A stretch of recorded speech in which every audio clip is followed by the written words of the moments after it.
রাজধানীতে স্থিতিশীল রয়েছে সবজির দাম, তবে ক্রেতাদের বেশি অভিযোগ রয়েছে চাল, ডাল ও মাছের দাম নিয়ে। এছাড়া পেঁয়াজ বিক্রি হচ্ছে গত সপ্তাহের দামেই।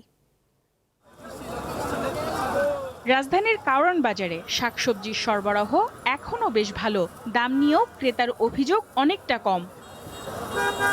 তবে সবজির বাজারের এই স্বস্তি মলিন হয়ে যাচ্ছে অন্যান্য নিত্যপণ্যের কারণে। চাল, ডাল সহ অন্যান্য মুদিপণ্যের মাসের পারিবারিক বাজেট মেলাতে হিমশিম খাচ্ছেন মধ্য ও নিম্ন আয়ের মানুষ। সবজির দাম মোটামুটি কম আছে বর্তমানে বাজারে। আপনার এই যে করলা 60 টাকা, 50 টাকা, পটল 40 টাকা, বেগুন 60 টাকা। আপনার এই যে গাজর ছিল 200 টাকা কেজি, আজকে গাজর 120 টাকা কেজি। অন্য অন্য সময়ের তুলনায় আমি তো সবসময় বাজার করি, আর আমি সস্তায় পেয়েছি। যেহেতু আমরা সীমিত আয়ের মানুষ, যে ফিক্সড স্যালারিতে আমরা জব করি, তো সেই ক্ষেত্রে আসলেই এরকম যদি বাজারের অবস্থা থাকে তাহলে আমাদের জন্য অবশ্যই ভালো হবে। আমাদের উঠে দাঁড়াতে হবে। স্পিড, সকল অন্যায়ের বিরুদ্ধে রুখে দাঁড়ানোর এনার্জি পার্টনার।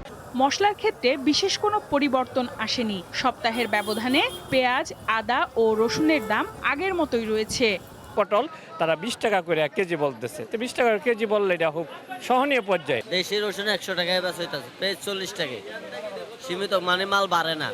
সরবরাহ স্বাভাবিক থাকায় মাছের দাম স্থিতিশীল বলে দাবি বিক্রেতাদের। বিপরীত মেরুতে দাঁড়িয়ে ক্রেতাদের অভিযোগ প্রায় সব প্রজাতির মাছ নিয়ে। এই সপ্তাহে শিং মাছ বিক্রি করতেছি 450 টাকা কেজি, আগে বিক্রি করছি 500-600 টাকা কেজি। শৈল মাছ আগে আসলে 1000 টাকা কেজি, আজকে বিক্রি করতে 800 টাকা কেজি। মাছের সাপ্লাই আছে, কিন্তু আসলে মাছের দামটা একটু বাড়তি, যেমন ইলিশের দামটা একটু বেশি আছে। কোরবানির পরপর থাকা উচিত ছিল একটু অ্যাভারেজ রিজনেবল প্রাইস, বাট আজকে একটু হাই প্রাইস মনে হয়েছে অ্যাভারেজ সব কিছু দিক থেকে। 5 টাকা 10 টাকা কম বেশি আর কি। গত সপ্তাহে যেমন 200 করে ছিল, এখন 210 টাকা এরকম মাছ আর কি, মানে 10 টাকা 5 টাকা আর কি কম বেশি আর কি। এছাড়া প্রতি কেজি গরুর মাংস বিক্রি হচ্ছে 800 টাকায় এবং খাসির জন্য ক্রেতাকে গুনতে হচ্ছে প্রতি কেজি 1250 টাকা। সঞ্জিদা প্লাবনী, দীপ্ত সংবাদ, ঢাকা।